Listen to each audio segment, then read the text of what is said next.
Good morning, ladies and gentlemen. My name is Lydia and I'll be your conference operator today. At this time, I'd like to welcome you to Ferguson's fourth quarter conference call.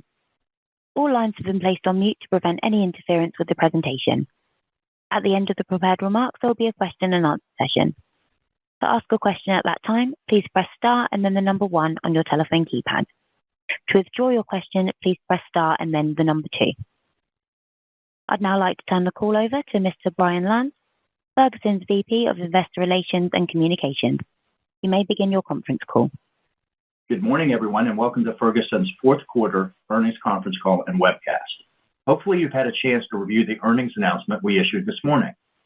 The announcement is available in the investor section of our corporate website and on our SEC filings webpage. The recording of this call will be made available later today. I want to remind everyone that some of our statements today may be forward-looking and are subject to certain risks and uncertainties that could cause actual results to differ materially from those projected, including the various risks and uncertainties discussed in our Form 10-K available on the SEC's website. Also, any forward-looking statements represent the company's expectation only as of today, and we disclaim any obligation to update these statements. In addition, on today's call, we will also discuss certain non-GAAP financial measures. Please refer to our earnings presentation and announcement on our website for additional information regarding those non-GAAP measures, including reconciliations to their most directly comparable GAAP financial measures. With me on the call today are Kevin Murphy, our CEO, and Bill Brundage, our CFO. I will now turn the call over to Kevin. Thank you, Brian, and welcome everyone to Ferguson's fourth quarter results conference call. On today's call, I'll cover highlights of both our fourth quarter and our full year performance, our performance against our markets in fiscal 24, and our track record of growth and improvement over the longer term. I'll then turn the call over to Bill for financials before I come back to expand on how we're deploying our scale locally. We'll then have time to take your questions at the end. Starting with the fourth quarter, once again, our expert associates executed well, going above and beyond to take care of the complex project needs of our specialist professional customers. We delivered sales of $7.9 billion, an increase of 1.4% despite deflation of approximately 2%. Gross margins were resilient and costs were managed well. We delivered adjusted operating profit of $857 million, an increase of 5.3% over prior year, and resulting in an adjusted operating margin of 10.8%. Adjusted diluted earnings per share grew 7.6% to $2.98. We are pleased with these results and are confident that our balanced business mix and ability to deploy scale locally position us well going forward. Turning to our full year performance, our team delivered resilient results in line with our expectations while faced with challenging markets and deflation. Revenue of $29.6 billion was broadly flat to last year. Our teams delivered gross margins of 30.5%, improving 10 basis points over the prior year. We proactively managed our operating expenses, delivering adjusted operating profit of $2.8 billion, representing a 9.5% adjusted operating margin. Adjusted diluted earnings per share came in at $9.69, a 1.5% reduction against prior year. Cash generation continued to be strong, with $1.9 billion of operating cash flow. This cash delivery enabled us to continue investing in our business and executing against our capital allocation priorities. We returned $1.4 billion to shareholders via dividends and share repurchases during the year, while also welcoming associates from 10 acquisitions, continuing our strategy of consolidating our fragmented markets. And we continued to deliver strong overall return on capital of approximately 31% for the year. Despite market headwinds and deflation, we outperformed our markets, we returned to volume growth, we expanded gross margins, and we delivered solid operating margin performance. Next, our performance against the broader end markets for the year. Our balanced end market exposure continues to serve us well, with about half our business in residential and half in non-residential. We've continued to take share across both end markets. We believe our residential end markets declined by approximately 7% due to a combination of weak new construction and softer repair, maintenance, and improvement markets. We outperformed with organic revenue down 4%. Non-residential markets were slightly more resilient than residential, but were down approximately 4%. We were pleased with the performance of our non-residential customer groups, particularly across large capital projects, where our multi-customer group approach is unique in the market. Our non-residential revenue was flat for the year. Taking a step back, over the longer term, our business model has generated consistent above-market organic growth, which is the foundation of everything we do. We've complemented that organic growth with a history of growth through acquisitions as we consolidate our fragmented markets through geographic bolt-on and capability deals. And the implementation of our strategy, combined with disciplined execution, has driven improvement in operating margins over time. If we look at more recent performance, over the past 5 years, we've grown revenue by nearly 50% and improved our operating margins by 150 basis points, growing our adjusted operating profit by 78% and our adjusted diluted earnings per share by 92%. We believe we're well positioned to continue this long-term track record of growth and improvement as we look to the future. Now let me hand over to Bill to go through the financials. Thank you, Kevin, and good morning, everyone. Let me start with some additional detail on the fourth quarter results. Net sales were 1.4% ahead of last year, driven by a 0.2% organic decline and a further 0.1% decline from the adverse impacts of foreign exchange rates, offset by a 1.7% contribution from acquisitions. As expected, price deflation continued at approximately 2%, resulting in organic volume growth of nearly 2% in the quarter. Gross margin was 31%, an increase of 40 basis points over last year, driven by the value we provide to our customers, as well as a decrease to our inventory reserves. We are particularly pleased with this performance as our teams continue to provide services and solutions that add value to our customers' projects. The cost base has been well managed, enabling us to deliver a 10.8% adjusted operating margin. Adjusted operating profit of $857 million was up $43 million, or 5.3% ahead of prior year. Adjusted diluted earnings per share of $2.98 was 7.6% ahead of last year, driven by the increase in adjusted operating profit and the impact of share repurchases. And our balance sheet remains strong at 1.1 times net debt to adjusted EBITDA. Turning to our fourth quarter performance by end markets in the U.S. Net sales grew by 1.3%. Residential end markets, which comprise approximately half of U.S. revenue, remained muted due to softness in both new residential construction and RMI. Overall, residential revenue was flat in the fourth quarter. Non-residential markets were slightly more resilient, and we continued to perform well. Our revenue grew by 3% in the quarter, with growth across commercial, civil infrastructure, and industrial. We've continued to see good levels of non-residential bidding activity on large capital projects. While we expect growth rates to fluctuate over time, our intentional balanced end market exposure positions us well. Moving to our customer groups in the U.S., residential trade plumbing grew by 1%, sequentially consistent with the third quarter, with repair and replace outperforming new construction. HVAC grew by 9% as we continue to build on the strengths of our residential trade plumbing and HVAC customer groups in service of the growing dual trade contractor. Residential building and remodel revenues were flat. Pressure amongst local and regional builders has been somewhat offset by resilience from larger national builders. On remodel, the higher end portion of the market continues to hold up better than the broader remodel market. Residential digital commerce declined by 12%, consistent with the third quarter as consumer demand continues to be weak. Waterworks revenues were up 5%, with strength in public works, municipal, and commercial offsetting softness in residential. Our focused diversification efforts continue to drive growth in areas such as geosynthetics and meters and technology. The commercial mechanical customer group grew 6%, driven in part by large capital projects such as data centers. Our industrial, fire and fabrication, and facility supply businesses delivered a combined net sales decline of 5%, heavily impacted by commodity steel pipe deflation against a 6% growth comparable. Our breadth of customer groups positions us to maximize the value we bring to the total project while also intentionally maintaining a broad and balanced end market exposure.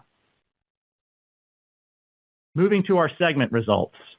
Net sales in the U.S. grew 1.3% with an organic decline of 0.2%, offset by a 1.5% contribution from acquisitions.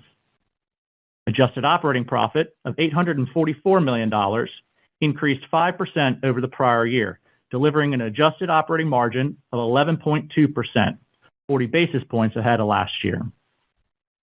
In Canada, net sales were 2% ahead of last year, with an organic decline of 1.2% and a 2.4% adverse impact from foreign exchange rates, offset by a 5.6% contribution from acquisitions.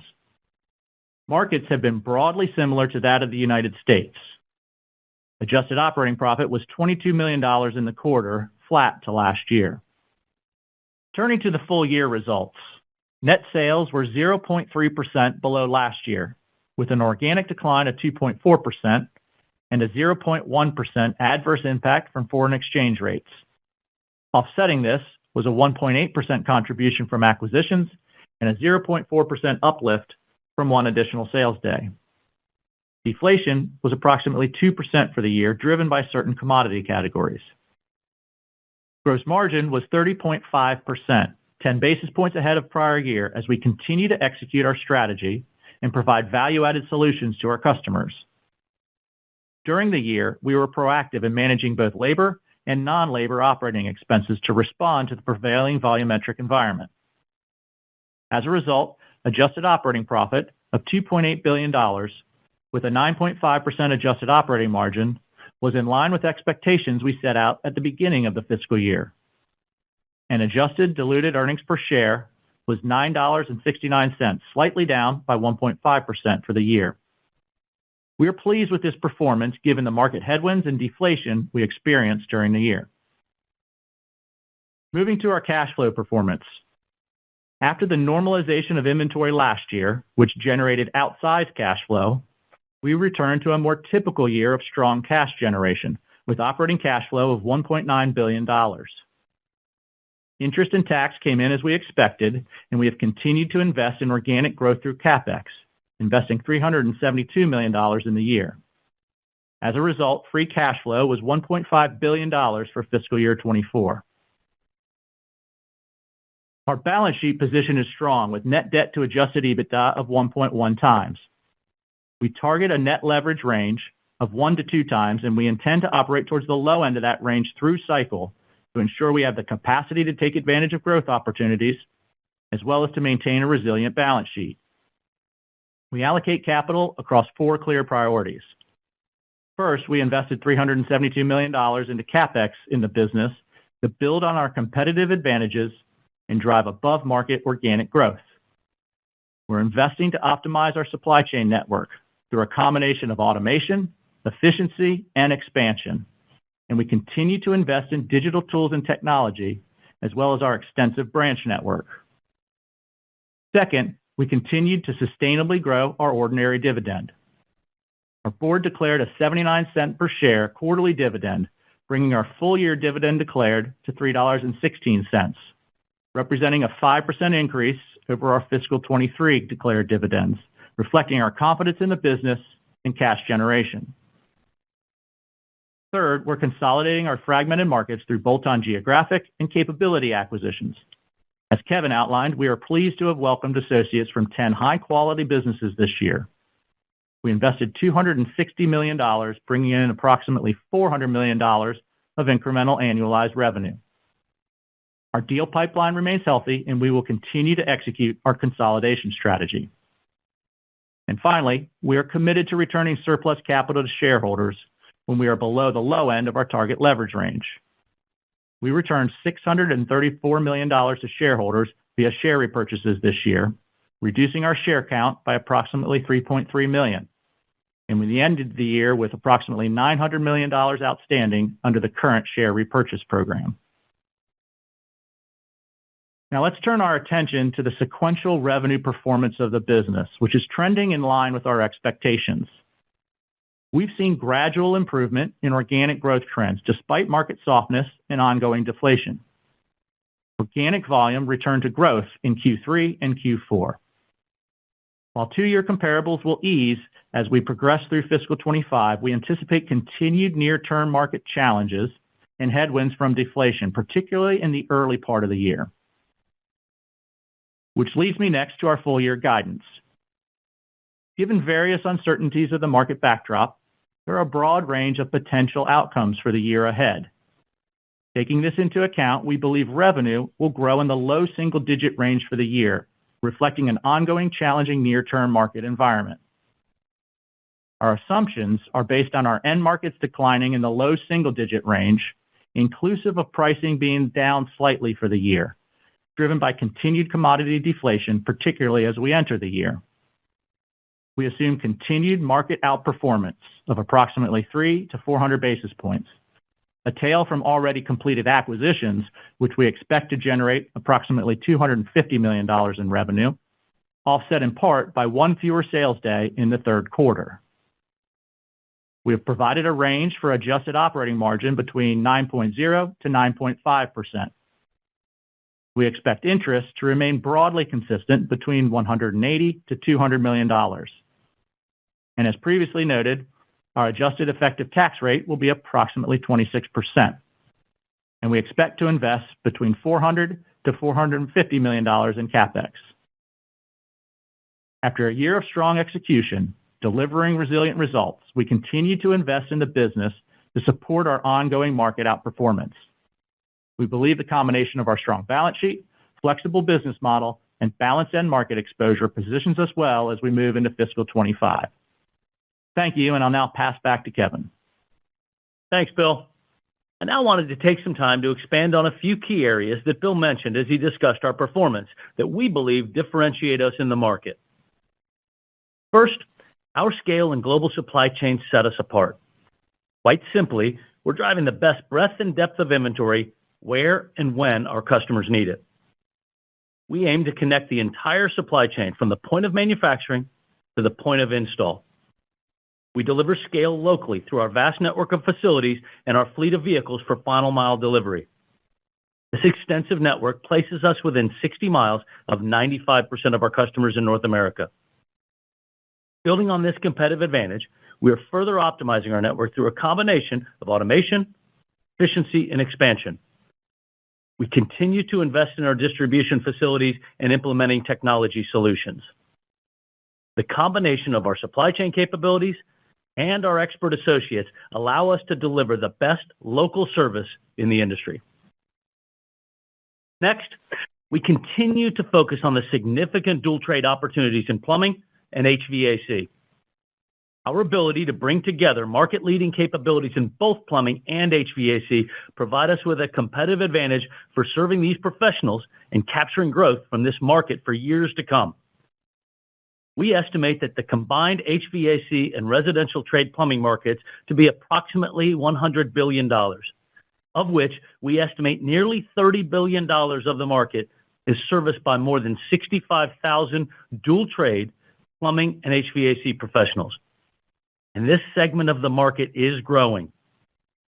We are expanding our HVAC offering to match the density of our plumbing presence, executing this expansion through a combination of dual trade branch conversions, geographic branch expansion, and acquisitions. We're further building our capabilities to provide a single point of service to those professionals, while further differentiating our services as we simplify processes, harmonize pricing, and coordinate pickups and deliveries. Turning to non-residential markets and our view of the opportunities ahead with large capital projects. Data continues to point towards the structural tailwinds from large construction projects over the next several years, supported by data centers, onshoring activity, legislative acts, and the aging infrastructure. When we leverage our core strengths, products and services across our customer groups, we add value and have the ability to sell from the ground up solutions, focusing on the entire project, not just selling products. We estimate our total addressable market for these projects to be in the region of $50 billion through fiscal 2030. In the short term, this type of activity has helped to offset traditional non-residential weakness as we continue to see solid bidding activity, which gives us confidence in this multi-year structural tailwind.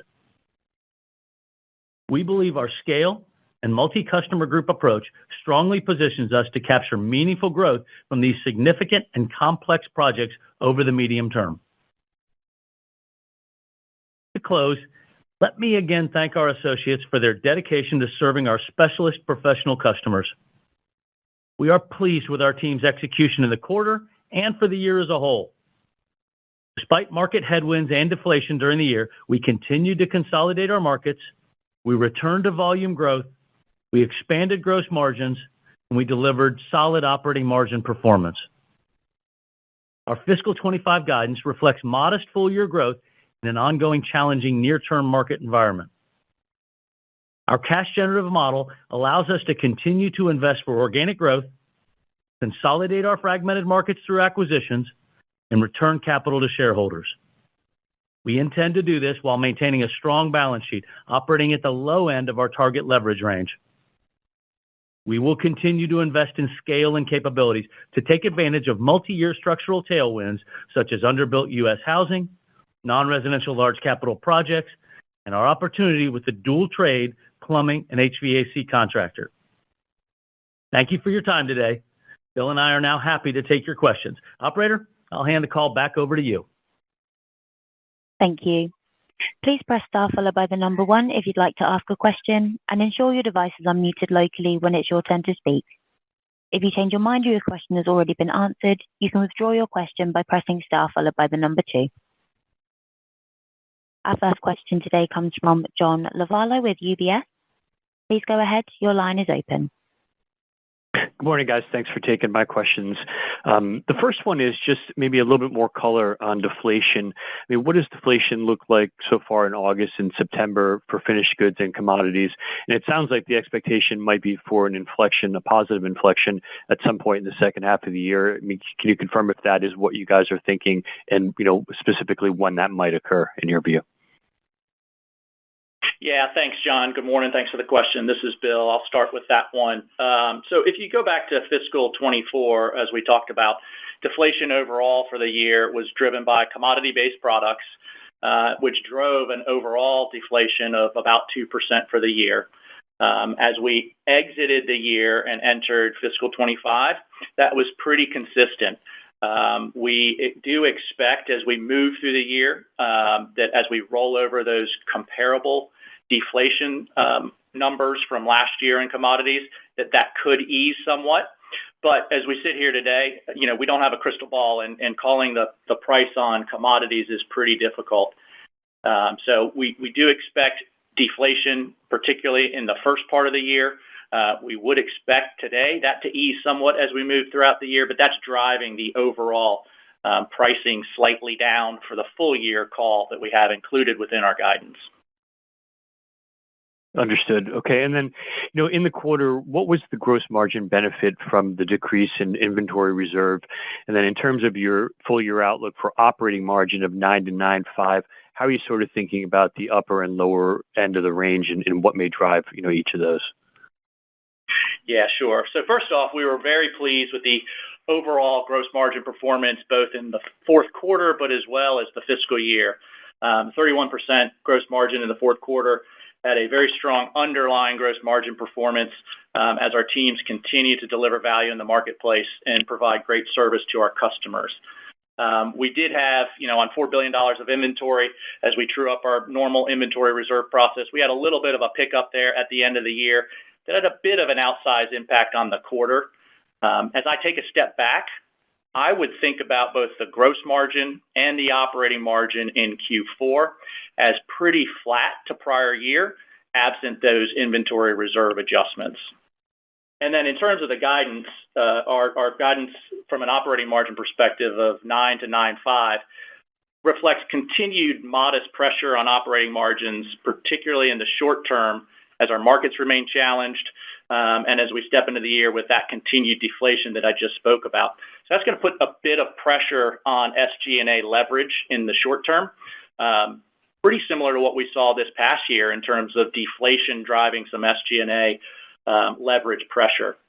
In terms of the upside and the downside on that operating margin, certainly from an upside perspective, if we get supportive price and price inflation, particularly on finished goods as we go throughout the year, and commodity stabilization as we go throughout the year, that could benefit the top line. Certainly, if we get a bit of a faster recovery on resi new and RMI, that could also benefit a bit of the top line, which would flow through and drive a bit of a higher operating margin. And the downside is really that in reverse. If commodity pressure lasts longer, if our markets are slower to recover than we're anticipating overall for the year, we could get some more additional short-term pressure in that operating margin. And John, as we come into this year, clearly we're still, battling some near-term macroeconomic pressure, still battling some deflation, but we continue to invest in the business because as we look to the medium term, both residentially, non-residentially, both new construction and RMI markets are pretty attractive. You look at the underbuilt housing in the U.S. of 3 to 4 million units. You look at what's happening with the aging housing stock at 40 years, the non-residential investment that we're seeing, and we're taking part in a lot of the key infrastructure projects in the United States, not just infrastructure in the form of water, wastewater, stormwater, but also as we look at the investments in artificial intelligence and what we're seeing with data center, what we're seeing with power generation. And so we're going to continue to invest because as we look at our markets recovering, we need to accelerate as those markets recover and really walk in with that tailwind. Great. Thanks very much, guys. Thanks, John. Our next question comes from Matthew Bouley with Barclays. Please go ahead. Morning, everyone. Thank you for taking the questions. Maybe I'll kind of follow up there around the kind of growth expectations for next year. From an end market perspective, I think you spoke about some challenges persisting, even as the 2-year stack eases a little bit. I guess specifically within each end market, what are those kind of building blocks around that low single-digit decline for FY25? And I'm also curious if you can update us on how the year has started from an organic growth perspective quarter to date. Thank you. Yeah, sure, Matt. So from an overall perspective, for the full year, we're expecting our markets to be down in the low single-digit range. If you split that between resi and non-resi, as best we can see it today, we expect resi to be down in the low to mid-single-digit range and non-resi to be roughly flat, maybe slightly down, but roughly flat. On the resi side, we've seen on the new resi side, which again for us is, call it less than 18% of our total business, with resi RMI making up the lion's share, the rest of the 50% of our business. On the new resi side, we've certainly seen starts and permits weakening over the last 5 or 6 months. We've started to see some of that bleed through in our revenue. Certainly, the majority of our revenue trails starts and permits a little bit as we get further into the start. So we think there's going to be some pressure on that new resi side as we step throughout the year until we get a bit of easing and hopefully some turnaround towards the second part of the year. And on the RMI side, certainly the consumer continues to be pressured. As we said in our prepared remarks, we're really pleased with our residential building and remodel business, which is performed relatively flat to the prior year in a challenging market. The high-end portion of that market continues to hold up better, but we've seen some continued softness. So again, until we get back to some additional existing home turnover, the RMI markets are likely to be a bit challenged, particularly through the first half of our fiscal year. On the non-resi side, our expectation of, call it flattish for the year, we've seen and we've delivered really good results when it comes to those large capital projects that Kevin was outlining and talking about. And you see that reflective in our commercial mechanical business performance this past quarter. But certainly the underlying non-res side of the business, just look at indicators like the ABI, continue to be pressured and weak. So we think there'll be a little bit of pressure there as we step throughout the year.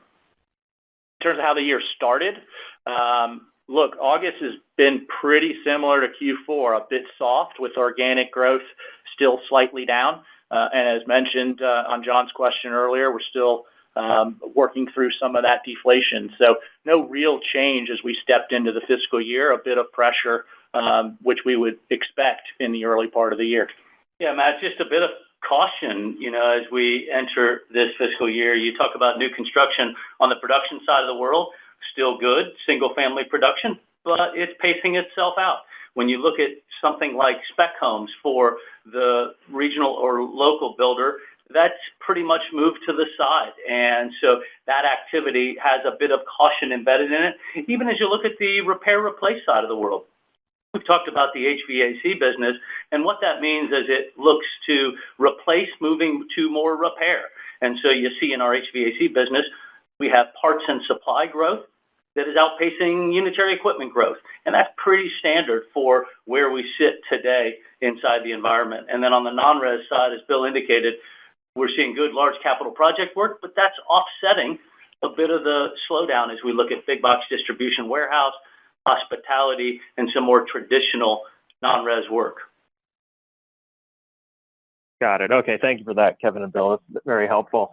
So I guess just kind of picking up on some of the views around 25, as you mentioned, I mean, there's clearly a lot of cross currents, right? It sounds like you're speaking to a lot of the kind of current data being relatively soft around starts and permits and, ABI, as you mentioned, but at the same time that now it seems like interest rates are moving lower. So I just wanted to confirm, number one, that your guidance is basically assuming sort of current market conditions, that you're not really assuming much, improvement related to lower interest rates. That's number one. And number two, in your experience, when you do have lower interest rates, I guess I'd be curious, where do you see it first? How does that tend to play out in your own business? And, what are you kind of hearing from customers, if there is any potential optimism around that? Thank you.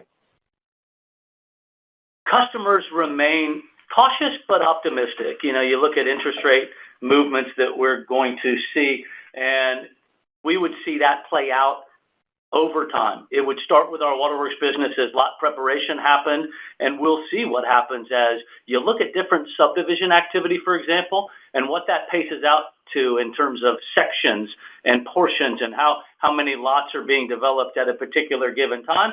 Right now, we're seeing pretty steady activity, pretty flat activity in terms of what that bidding looks like in single-family subdivision work. On the RMI side of the world, what we would love to see is continued employment, solid data, as well as existing home turnover starting to pick up. Because although employment is the best data point for RMI activity for us, existing home turnover clearly has remodel activity associated with pre and post sale. And so as we start to see some interest rate easing and we start to see a pickup in that existing home turnover, we expect to see that inside of our business. And then again, on the non-res side, just continuing with that work around multi-customer group 4, fire and fabrication, industrial pipe, valve and fitting, commercial mechanical, and waterworks, all working together on data center construction, and even, quite frankly, on the power generation that's needed to take care of the grid, to take care of some of the power needs of this data center build out. So we're looking at that as we go through, and customers remain cautious but optimistic. Great. Thanks, Kevin. Good luck, guys. Thanks, Matt. Our next question comes from Phil Ng with Jefferies. Please go ahead. Hey guys, congrats on a solid quarter. I guess a question for Bill. If I look at your pricing the last 2 quarters, it's been down about 2%, and your gross margins, if you kind of strip out the inventory dynamics, was kind of flattish, right? So it kind of feels like your commodity headwind is stabilizing here, but you're calling for margin compression for 2025. Is that more on the gross margin side or SG&A? And then are you seeing commodity deflation in any pockets accelerate in the first half? Because it sounds like you're a little more cautious on margins to start the first half and perhaps further price degradation from here? Yeah, thanks, Phil. And to your point, we've been really pleased with the gross margin performance of the business as we've been battling and working through that deflation. And keep in mind, obviously, that deflation is year-over-year deflation. Where you sometimes see pressure on the gross margin is when you get shorter, faster movements in the short term on deflation, where you've got higher cost of goods sold inventory that you have to sell through. But we haven't seen that. It's been more steady deflation throughout the past year. We do expect that to continue as we step into the year. And the majority, again, of that operating margin moderation that we expect next year is going to be pressure on that SG&A side of the equation. In fact, if you look back at fiscal 24, we grew our gross margins by 10 basis points for the year. Our SG&A delevered roughly 40 basis points, and our operating margins were down 30 basis points. That SG&A deleveraging is really driven by that 2% deflation on the top line. You just take 2% of our revenue for last year, it's worth about $600 million worth of revenue that came off because of that price deflation. You did the math around that. Your SG&A as percentage of sales would be roughly flat fiscal 24 to fiscal 23. So again, as we step into fiscal 25, we're going to expect a bit more of that SG&A pressure, both from deflation as well as just the fact that our markets are still negative as we step into the year. That puts a bit more pressure in the short term. We would expect that pressure to be more difficult in the first part of the year and ease a little bit as we step through the year. And Phil, if you look at the commodity basket, it's worth remembering that roughly 15% of our revenue that we would consider commodity-based products would be everything from polyethylene, PVC, cast iron, ductile iron, steel, copper, tube, pipe, and fittings. And they don't all move in the same direction at the same time. They don't all move with the same velocity at the same time. In fact, in the copper tubing side of the world, we've seen some movement in an upward direction. So they're moving at different places, but generally speaking, that commodity-based product pressure is what drove the 2 points that Bill referenced. So we should assume gross margins holding up relatively well. The margin compression is largely SG&A driven and more in the first half. Am I hearing you guys right?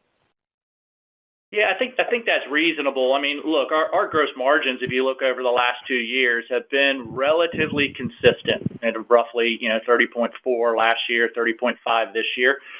Certainly in any given quarter, that gross margin is not going to be a dead man's heartbeat. There are going to be factors that move that up or down. But broadly, we've been pretty consistent on gross margin. We'd expect a bit more pressure in a low growth environment with our markets still slightly negative and deflation on the SG&A leverage side of the world. Okay. And then pivoting on your non-res business, obviously the investments and your pivot into these mega projects and capital projects has been a good guy. It sounds like you're seeing continued momentum there. What about your traditional commercial side of things, the light commercial side of things? Kevin, Bill, are you guys seeing any stabilization, any green shoots there? It seems like the heavier side of things, the capital side of things, you're seeing continued momentum there.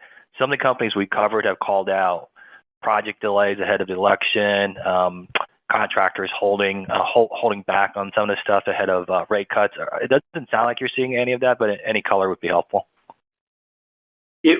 So we are seeing that. If you look at the traditional non-residential portion of the business, the traditional commercial build-out, that has been pressured. Probably the biggest impact, if you remember back, a year or two ago, we would talk a great deal about building out a big box distribution warehouse to service customers based on, e-commerce expansion in every market, every working week. That has largely been mitigated, even as you look at some of the more traditional beyond office space into hospitality area.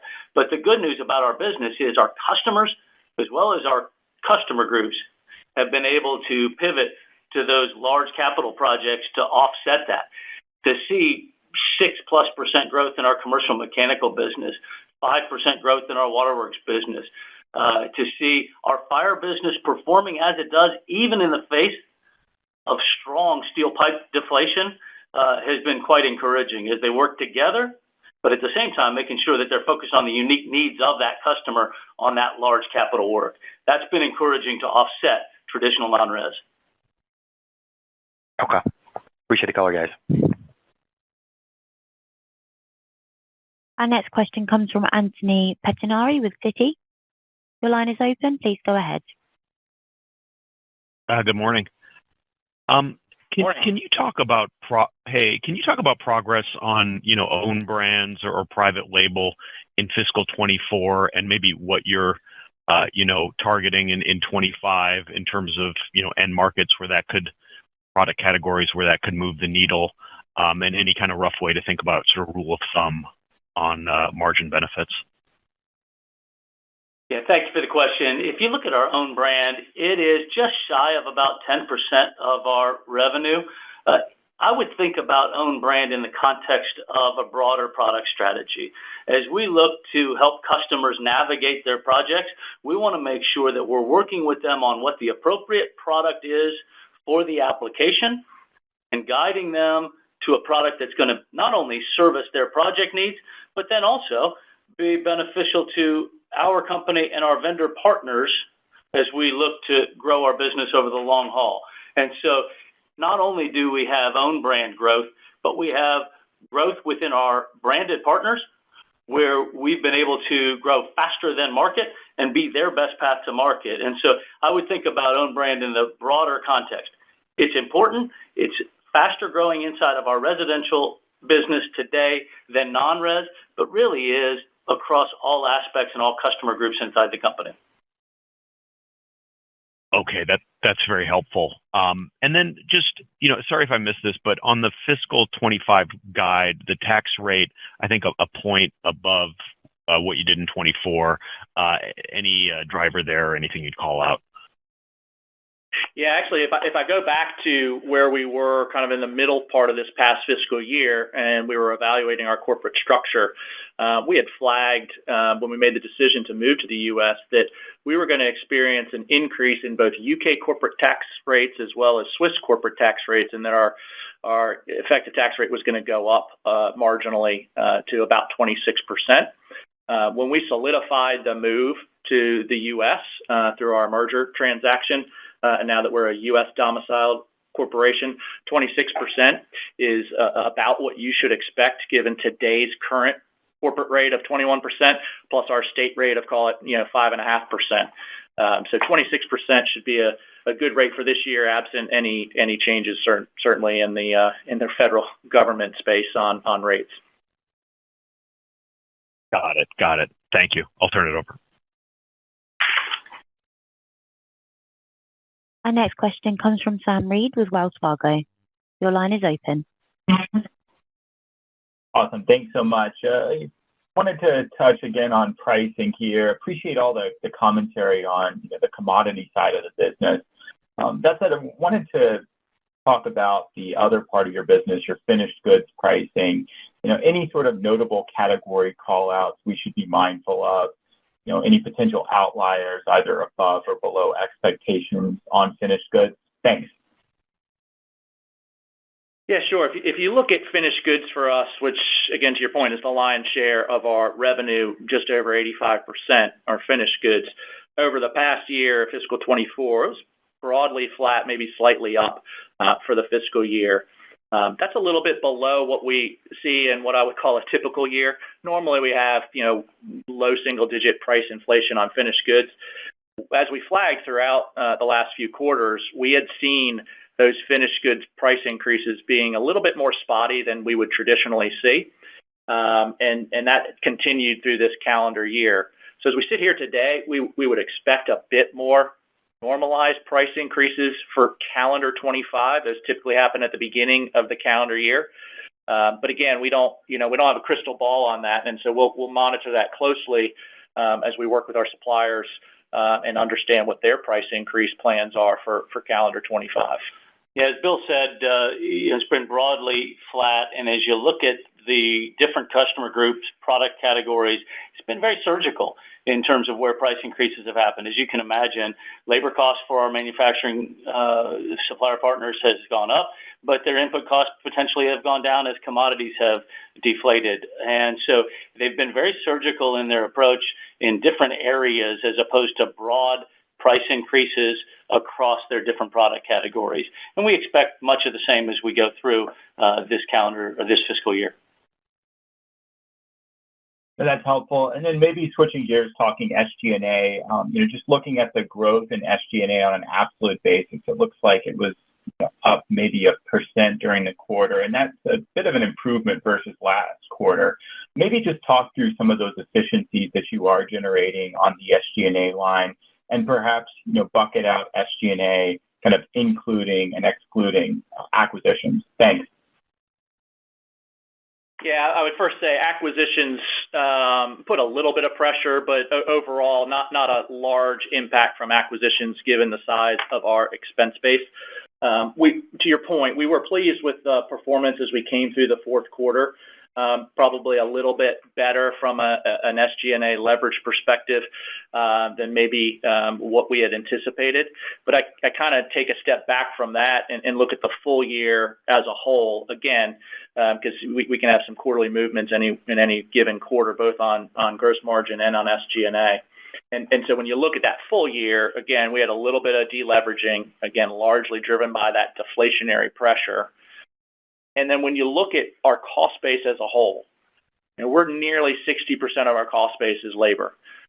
Labor and our associates are the intellectual capacity and give us the capability to win in the marketplace. They hold all of our relationships. So we're pretty precise when we think about managing labor. The way we've done that this past year is to manage against the volumetric trends that we've seen in the marketplace. And as we talked about, we've seen volume growth return in Q3 and Q4. If you look at our headcount, our full-time equivalents, that's been managed pretty closely in line with that. So as we step into the fiscal year, our headcount's up a little bit. We certainly have a little bit of wage inflation that will be on top of that. And that combined with, again, a lower growth environment, particularly in the first part of the year, will put a little bit of short-term pressure. But I go back to what Kevin said in terms of the fact that we are really focused on investing in the business and positioning ourselves for when the markets return to growth. Yeah, to echo what Bill said, we're really pleased with the way the teams have managed the expense base, especially in the field organization in the face of deflation. And if you look at what we're investing in technology and facilities and building out our supply chain capabilities, we're really pleased with the SG&A position that we have. And then as we look forward, investing in building out our counter locations, especially in the area of dual trade plumbing and HVAC. As we look to expand from a greenfield perspective, what our position looks like in the HVAC business across the United States to take advantage of the growth in that business. So we're really looking at preserving that good work that the organization's doing today, and then continuing that investment level to take care of those tailwinds for when the markets begin to recover and normalize. Thanks so much, guys. I'll pass it on. Thanks, Sam. Our next question comes from Mike Dahl with RBC Capital Markets. Please go ahead. Great. Thanks for taking my questions. First one, I wanted to ask about kind of free cash flow and capital allocation as you contemplate fiscal 25. How should we be thinking about kind of free cash conversion rates, any moving pieces in working cap we should be thinking about? And then, from a capital allocation standpoint, obviously you continue to produce healthy cash flow. The balance sheet's in good shape. You've got different outcomes, when we think about macro for this next year. But if we end up kind of skirting through in a healthier way, is this the time in the cycle that you look to kind of lean in from an M&A standpoint? How would you kind of characterize your pipeline and your willingness and desire to kind of push more M&A through the system in the coming year? Just any commentary you can give on how you're thinking about how this shapes up. Yeah, so first off, Mike, from a cash flow perspective, really pleased with the $1.9 billion in operating cash flow. Our CapEx guidance came in the middle of our range at about $370 million. So that gave us that $1.5 billion in free cash flow. We aim to deliver about 100% of operating cash to net income year in, year out. We were pretty much right in line with that, maybe slightly above that this past fiscal year. And I would expect that again as we step through next fiscal year. So we will be in a good cash generative position for fiscal 25. Likewise, to your point, our balance sheet's in great shape, and we have worked really hard to maintain that strength of balance sheet. It's core to what we do, and we do that not only to have some resilience in case of a market downturn, but also, to your point, to be able to take advantage of growth opportunities. So you will see us be very consistent with our capital allocation priorities, looking at organic growth opportunities, growing that dividend sustainably over time, absolutely looking at great M&A opportunities as we consolidate our markets, and then flexing that buyback depending on where we are at the low end of that leverage range, which we sit at right now at 1.1 times. So we have a fair amount of capacity to take advantage of the market, regardless of what the market backdrop is. Yeah, Mike, and as you can imagine, the pipeline is still healthy. But as you can also imagine, we are mindful of valuations and what seller expectations look like, and making sure that we can drive the right synergy case as we bring those acquisitions on board. You saw us do 10 deals this past year. We're really proud of what that looks like.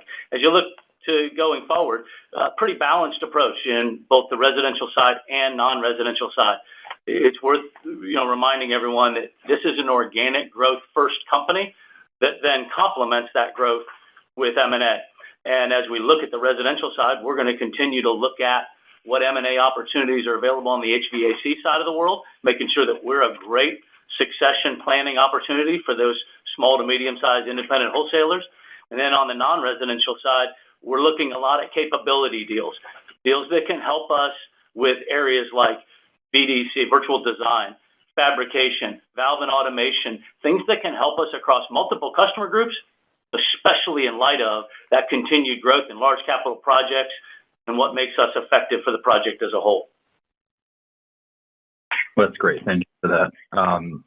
Just the second question, picking up on the HVAC comment, HVAC has remained a nice source of growth and a good vertical for you. Obviously, you're trying to do a lot of things both organically and via M&A there. I may have missed this, but in the 9% growth in 4Q, can you help us understand kind of what was organic? And then when you're thinking about fiscal 25 and that setup, there's some tailwinds from the HVAC market potentially. You've got your growth initiatives. You've obviously got some additional carryover M&A there. Help us frame up kind of what type of contribution you'd expect from HVAC in the coming year. Yeah, Mike, we are really pleased with that HVAC performance, both in the quarter and for the year. So if you look at the 9%, the vast majority of that was organic. There are a couple points from acquisitions in there, but a really strong organic performance, both from the teams in the field and as we roll out our expansion strategy. And simply put, Mike, as you look at what we're going to do going forward, we're going to continue to build out our counter locations to make sure they've got the best representation of plumbing products as well as HVAC products. We've done over 200 counter renovations so far. We're on track to do north of 650 as we go through the next couple of years.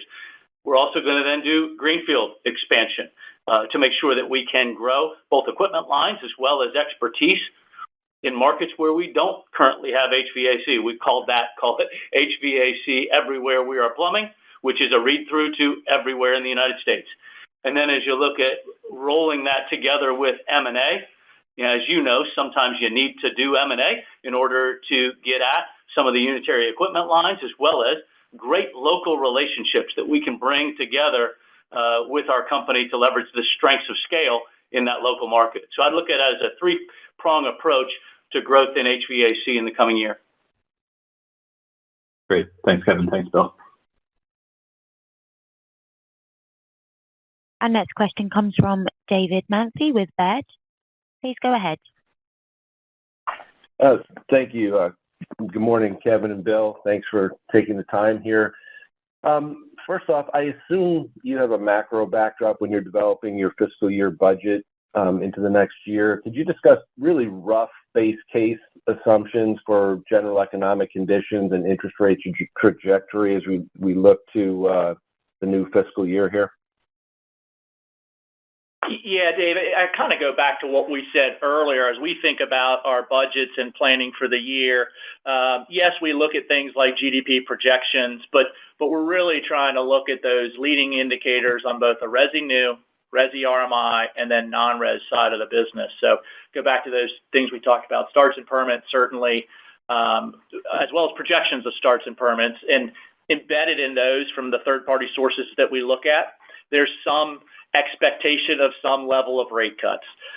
We're probably not precisely trying to model rate cuts to the nearest 0.25% and build that into our models, but certainly there's an expectation that rates will come down as we move throughout the year. And I think that's built into our expectation that the resi side of the market, while challenged in the first half and while it will still be down for the full year, should improve throughout the year.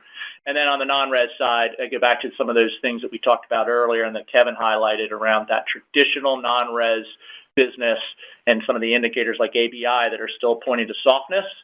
We then look at our ability to win and outperform the market, particularly on areas like non-res large capital projects, and try to build that into both our budgets internally, but also our guidance expectations. Got it. That makes sense.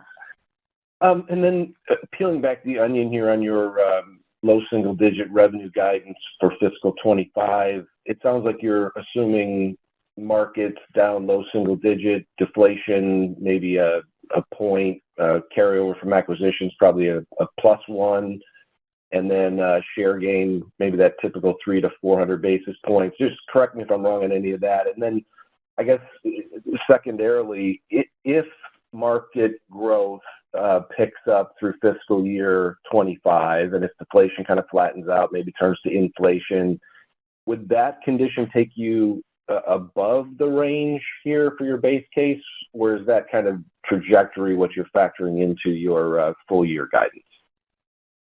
Yeah, given the fact that we're kind of framing the market around low single digits. So first off, I think you have the numbers right. I think the only thing you didn't mention that we highlighted is we're going to lose a sales day, which isn't overly material, but it drives about 0.4% impact on the full year in terms of a lost sales day in Q3. But given the fact that we've tried to frame the markets down in the low single digit range, certainly there's some range around that. And some range around our outperformance, getting us to that low single-digit increase. We think that's the bookends of a reasonable range sitting here today. If rate cuts come through and if the markets pick up faster than that, is there a possibility for us to get above that range? Sure, but the flip side is there as well. So we think it's a pretty reasonable range as best we can read it today. Sitting here today trying to read, call it 12 months out. Yeah, Dave, and as we said in the opening remarks, if you look back over the last 5 years, we've had quite a step up in operating performance. And if you look at the guidance for the year in another down market with continued deflation, broadly flat profit actually starts to look like a pretty good result that we can build from. And should markets accelerate a bit faster, should we start to see price stabilization and deflation turn to potentially inflation, I think you could see that acceleration happen faster on our business in total. That all sounds good. Thanks a lot, guys. Thanks, Dave. And our final question today comes from Will Jones with Redburn Atlantic. Please go ahead. Thanks, morning. A couple from me, please. Firstly, maybe on the large capital projects. I had in mind a couple of years ago, you talked about an addressable market of around 30 billion, and you mentioned 50 today. Am I right in that? And is it just that more projects have kind of kicked off since that point in terms of the increase? And as a judgment, how far through the 50 would you say we are? Yeah, Will, you're exactly right. When we first started talking about large capital projects, looking at third-party data, as best we could quantify it, I can't remember the exact top line, 1.8 trillion in total projects, 30 billion was our addressable market expectation. And look, as we continue to look at that project set, looking at data like Dodge Analytics, the pipeline, the portfolio continues to build. We're now looking out through 2030 with that data. and there's a lot of potential activity out there for us. So it is a new way of working for us across a multi-customer group approach, and we think we have a great ability to take advantage of that. I'd still say we're in relatively early innings in terms of that capital being deployed across the U.S. And if you look at how that's progressed, there was a lot of concern that certain projects would be either shelved or postponed indefinitely. And yeah, there's been some shift as you look at electric vehicle manufacturing, for example. That has moved probably our optimism towards data center and power generation projects that have grown in scale and again added to that pipeline that Bill alluded to. And originally, our focus in that area was because we knew that traditional knock-on commercial and non-residential activity was going to be pressured. But we saw good growth in those projects that were north of $400 million in overall construction value. That's good to have it offset traditional knock-on commercial, but maybe even more importantly for us, as we look at a multi-customer group approach, and the fact that those complex projects require a great deal of service and care, it sets up quite well for the services that our company offers and the profile of our company as a whole. So we're pleased with how that's progressed. We still think we're in early days of that. These projects are taking longer. And again, we're seeing growth as projects are added to that pipeline. Thanks. And the second one, hopefully just a quick one, but on dual trade, when you look across the landscape, do you think there are many distributors that are either able or even trying to do similar to you on that front, or do you think you're the leader there? Thanks. Yeah, speak to us more specifically, because obviously we have a very fragmented industry that is also quite local. If you look at our business, we're a nationwide player. We've been a strong player inside of traditional residential trade plumbing for quite some time. We have grown our HVAC presence and really ramped up that growth rate across HVAC. And so as you look at, call it the 65,000-ish dual trade companies, our approach is going to be to make sure that we are the best provider for the individual technician, HVAC or plumbing, but then offering a best-in-class tie together for that service. And as you look at consolidation of the trade professional and roll-up of contractors, we think we offer a unique solution in a nationwide landscape for plumbing and HVAC that has best-in-class service for the technician. And that's really the strategy, and that's what we're trying to continue to build out. Thank you.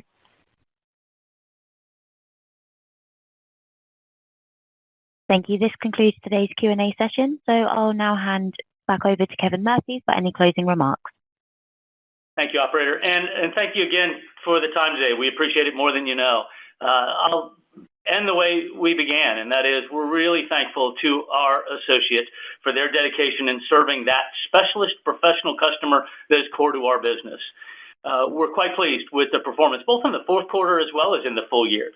The fact that we returned to volume growth, we expanded gross margins, and we delivered a solid operating profit performance. And the cash generative model that we have really allows us with a strong balance sheet to continue to invest for growth because our markets are attractive over the medium term, both residentially, non-residentially, new construction, and repair, maintenance, and improvement. And we're going to capitalize on that underbuilt housing infrastructure that we have, capitalize on the aging infrastructure of homes in the U.S., as well as the dual trade contractor growth, overall HVAC, and this country's investment in non-residential infrastructure. So thank you again for your time. We look forward to talking with you very soon. This concludes the Ferguson fourth quarter and year-end results conference call. Thank you for your participation. You may now disconnect your line.